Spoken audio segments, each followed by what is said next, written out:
Fixers, hope you're having an awesome day. Are you ready to better understand yourself, your partner, and your marriage? Yes, today we will on the money aspect, as you know, as you read in the title. Now, if you're new here, don't forget to follow or subscribe, depending on which platform you're listening, and you want to listen to the past couple of episodes so you're caught up. If you chose this episode because you want to learn more about money, then you'll want to listen to episode 107 with Erica or 63 with Suzanne, where we covered totally different aspects of money, while here we cover the emotional aspects. Let us do this. To cover this topic, I brought a CPA, speaker, author of The Money Nerve, Bob Wheeler. Thank you so much, Bob, for being here. I'm excited to be speaking with you. You want to start by telling us something that you did as a kid that people still laugh about till today. Oh my gosh, what did I do? Well, I was always trying to make people laugh. I think one of the funniest things that ever happened that people remembered is my sister and I, we were all camping in Canada, and we were running through the woods, and it had been raining for days and days. And we went running, and we didn't see this big mud puddle, and we completely fell in, came out covered in mud. And kids being kids, yeah. Kids being kids. It was sort of like, we had to do a mud bath. So I would say that was probably fun. It's like, you don't want to do it like intentionally, but once you're in it, like, let's just have a mud fight now. Absolutely. I do love to play in the mud. I like to play in the creek, I'm a country boy. Cool. Okay. So how did you get involved in money and helping people with their finances? Yeah, absolutely. Well, I originally was going to be a lawyer. That was like from early on, I was going to be a lawyer. Then I got to college. I was taking accounting just to help my grade point average, got to meet some people that were lawyers. And I thought, don't really like these people. And so I got into the people you meet have an effect on you. They do. I was like, I don't want to be that person. Maybe you should have been the lawyer just to like prove everyone like there could be nice lawyers. There could be nice lawyers. That's right. I haven't met them. No, there's a couple out there. I do know some of them. It depends too. Right. But yeah. But so, I got into accounting, and basically what happened was, I was a CPA. All of a sudden I'm a CPA, and I'm supposed to have this wealth of knowledge. And, a couple of things happened. One, I was giving people what I thought was really sound, practical advice, and they would go out and do the exact opposite. Why? I was like, oh, that's not helpful, right? So what was it? What caused people? Emotions, because people had beliefs, people had blocks. So they would say that works for other people, but not me, right? So I realized they had stories going on. At the same time, I realized that I was financially in a terrible place, even though I had the status, I was doing all the right things.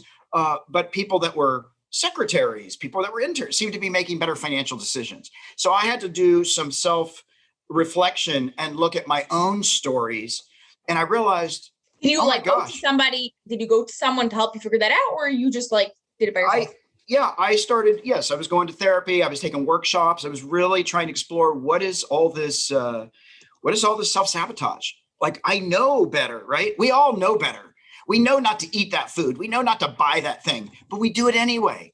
And so I knew better, but I wasn't doing better. And so as I was looking at my own personal story, a lot of my friends are creative folks. And so there was all this shame around being an artist and being creative and making a choice about passion instead of a choice about financial stability. And I just started realizing everybody has a money story, and I needed to understand people's money stories before I could actually help them with practical advice. I needed to know where we were starting from. Yeah, totally. I like that so much because like so many times we try to deal with the symptom, right? Like if a baby's crying, we'll give them a pacifier when really they're hungry. So right. Yeah. And so I was trying to get to root cause. And I like that so much. Okay. Yeah. And so I just started discovering, people started sharing. And the biggest takeaway that I found out was people think they're the only one that didn't get the financial download. They're the only one that didn't get educated, and they're holding so much shame because they don't want anybody to find out. So everybody's running around with what they think are these financial secrets, and they can't let anybody know. And so my biggest thing was to tell people, hey, you're not alone. You're not alone in this. And the more we can talk about it and remove the stigma of shame, we're all learning. I'm still learning. Oh, yeah. I like that. I like that so much. So where do people start like figuring out what their stories are and what's really going on, what's their emotions in connection with money? Yeah. So the first thing when I work with people, I ask them to start journaling. I ask them to start writing down things they remembered as a child when they were 4 or 5. Did they remember losing the milk money? Did somebody tell them that they were super smart or super stupid? Right? Did certain things that they started taking on? Did mom and dad fight about money? Was there a mom and dad? Right? What are the things that you started picking up when you were young? What do you remember if you were involved in a church community? What was the message? Did your grandparents say certain things? Were you the rich kid? Were you the poor kid? And we start really excavating all those things that were happening when we were little, and we were taking all this information in as truth, when in fact it might have actually just been story. Right. Because fact is, like we say, things that actually happened. You lost your lunch money. The story is what that means. That's right. You. Yeah. That's right.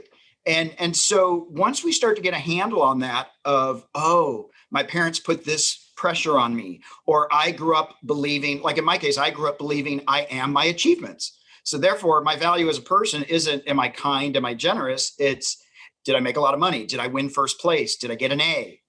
Okay, so if that was your story, then at that point you didn't feel very valuable because you didn't feel like you were, or maybe you were making a lot of money, but just not handling it well. Yeah. And not feeling good about any of the wins because you got to get another win, right? Because you got to have lots of accomplishments. So there was no joy when I would say, oh, look at, no, I got to do 10 more things. Like I didn't expect that to work out, but everybody's like, look how it worked out. Uh-oh, more pressure. So I never got to really relax. Yeah. So how did you work through it after you journal about it? And it's like, okay, I'm aware of it. I know this is what my story is, but it's like not just going to go away because of it. Right. So then I have to get intentional. How do I want to live? What are my values? What do I say that I want to bring, to the world? And what's the impact that I want to have? And so then if it's, well, I want to have a family. I want to have great travel experiences, whatever those things might be. Then I start looking at, am I spending in accordance and in alignment with what I say I want? So if I say I'm wanting to buy a house and every time I have a chance to buy a new car or take a crazy expensive vacation, and I'm doing that instead of putting money towards my house, I'm not really in alignment. And so I have to get clear on what are the things that I want. And it doesn't make it right or wrong. If I want to have a fancy new car, if I want to be famous, if I want to be whatever those things are, there's no right or wrong there. It's just to get clarity about it, own it, and then move towards those things. So do you think that once someone understands their story, understands the emotions they have with money, then if they were to come to you to ask you for advice, they would actually go and listen to you? Sometimes. Right. If not, what would be in the way still? Well, here's the funny thing. As much as people want to have a better life, people like to be right. And so if they have a belief that it's never going to work out for me like it did for my siblings or my friends, they want to be right. And so they're going to hold on to that. They're going to use that to sabotage anything good coming their way. So how do we help such people? We start getting conscious. We start listening to what we say. We start listening to, oh, I'm broke. I need a new car. I need the newest cell phone, right? We start listening and say, wow, is that true? I long for a new cell phone. I really desire. And so to just start shifting our language. So a lot of times people will say, I want to be rich, but I'm so scared. Right. Well, let's be both.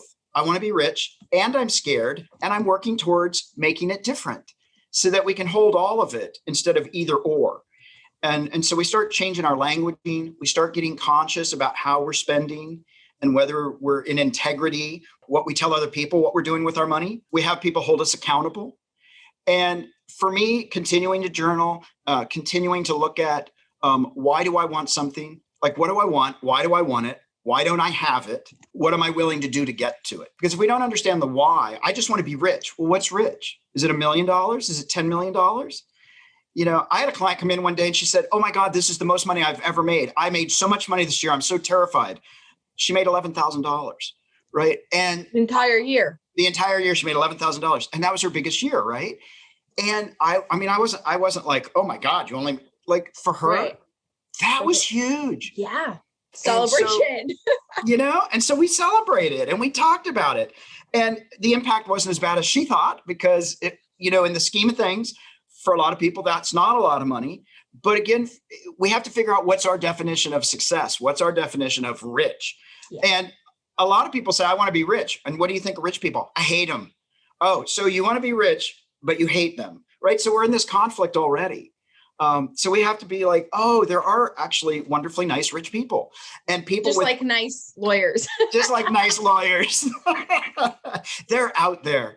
Yeah. And it's okay to want to have money, but understand why you want it. I want to be able to help people. I want to be able to give back. I want to be of service, like whatever those things are. But to get clear on it.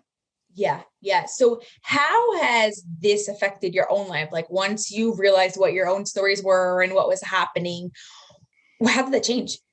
Well, what happened was once I got conscious of all the self-sabotage, I was able to make different choices. So one of the things that I talk about when I was in high school, my parents got divorced. My mom said to me, whether it was joking, whether it was serious, like I took this on. Okay. So I want to make it clear. This is not my mom's fault. This was me taking something on. Taking responsibility. Yeah, exactly. Okay.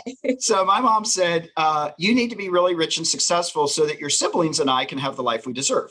Now I have 4 siblings.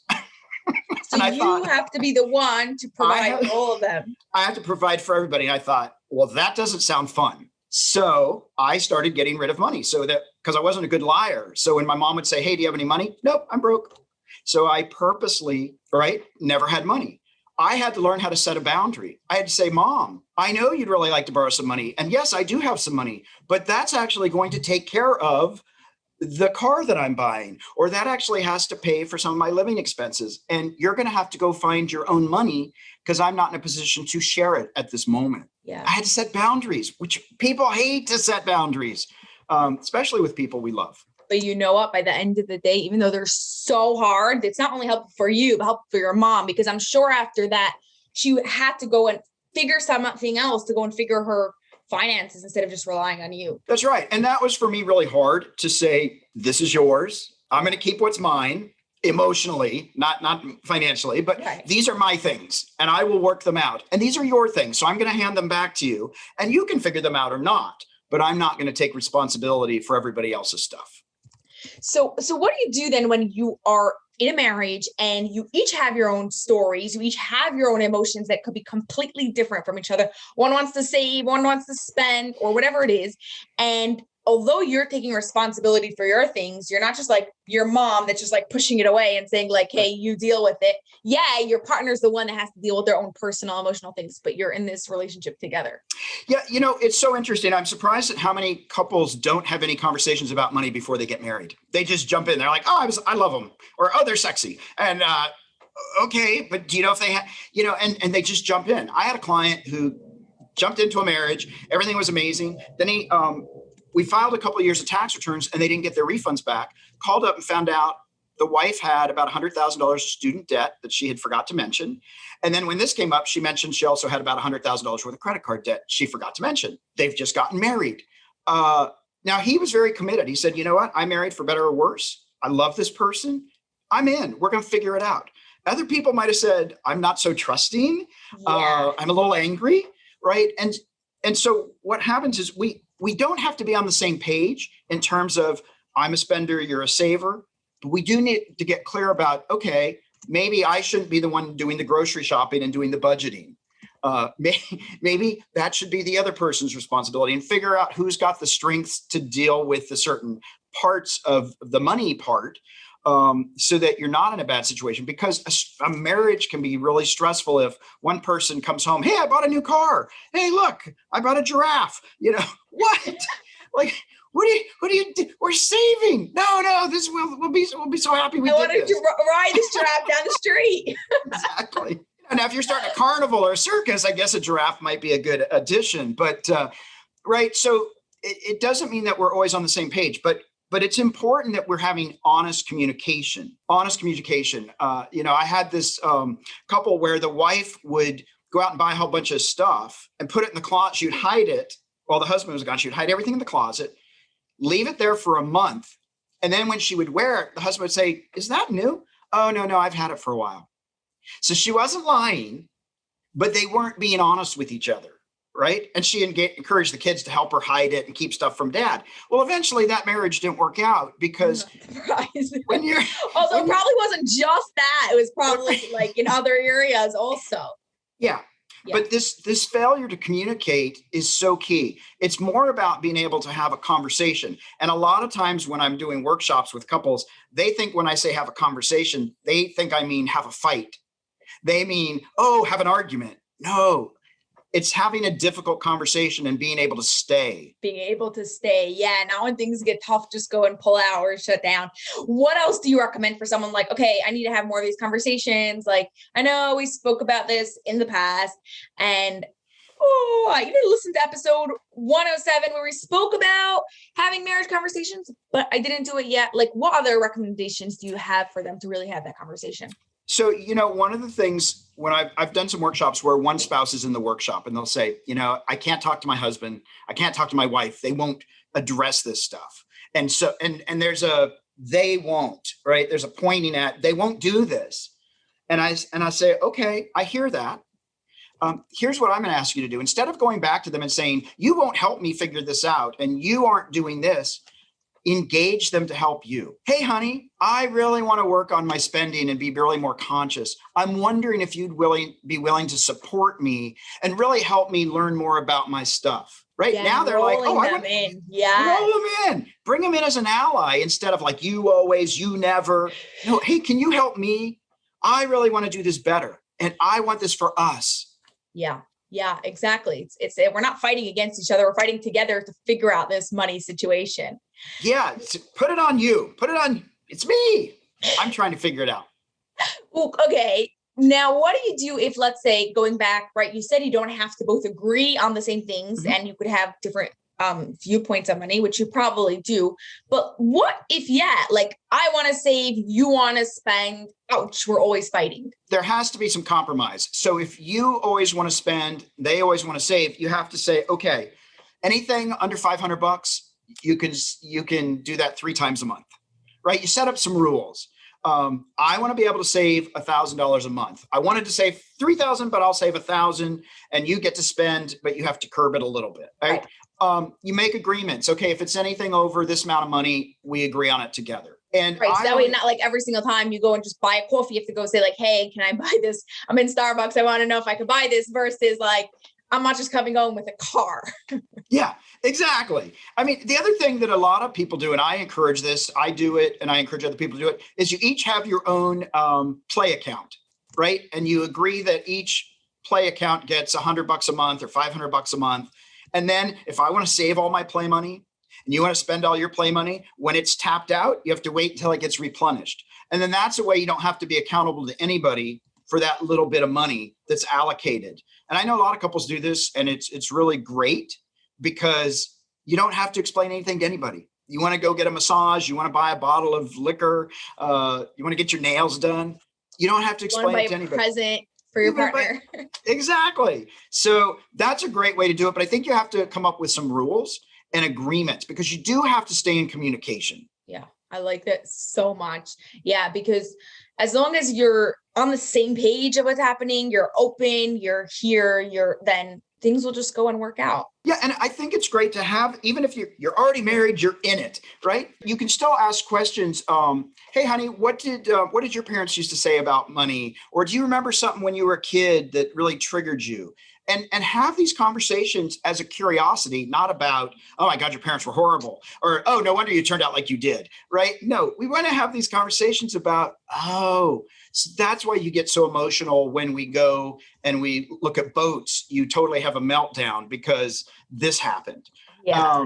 And so that we sort of start to understand, I had somebody that grew up as a minister's kid and God would provide. So they never got to have new clothes. They would have to wait for somebody at church to donate a jacket. And they were like, I hate that. I hate waiting to see when God's going to give me a jacket. I want to go out and buy a jacket. Yeah. And so God's giving you the jacket waiting in the store.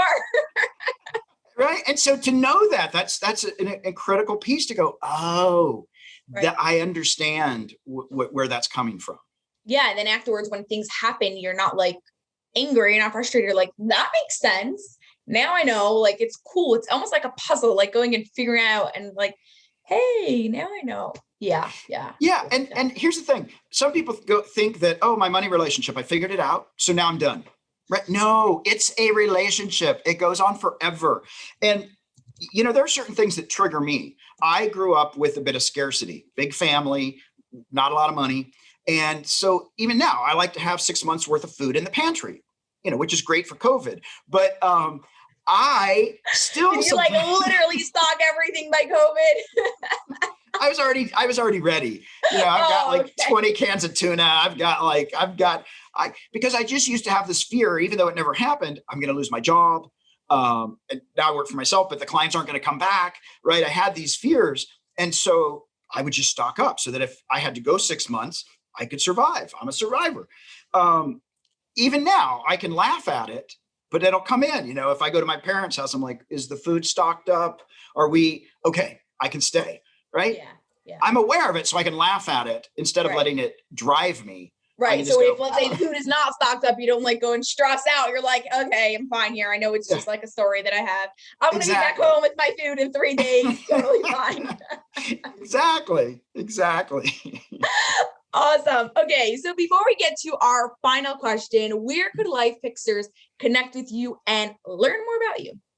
Absolutely. So they can go to themoneynerve.com. That's nerve, not nerd. I'm a nerd, but it's the Money Nerve.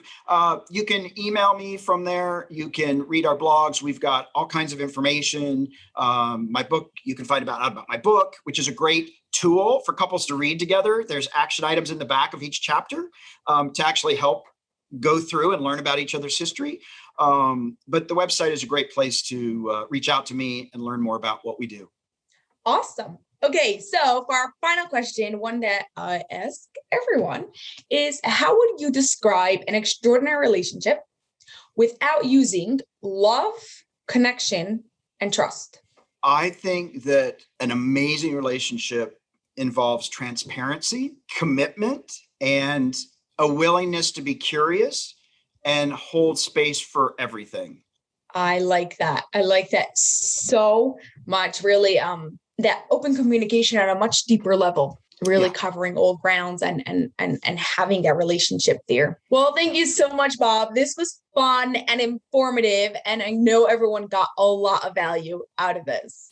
Well, thank you so much. It's been such a pleasure. I hope everybody out there is working on honing in those communication skills with their partners so that they can have the best, amazing version of their marriage. Well, after this episode, they sure will.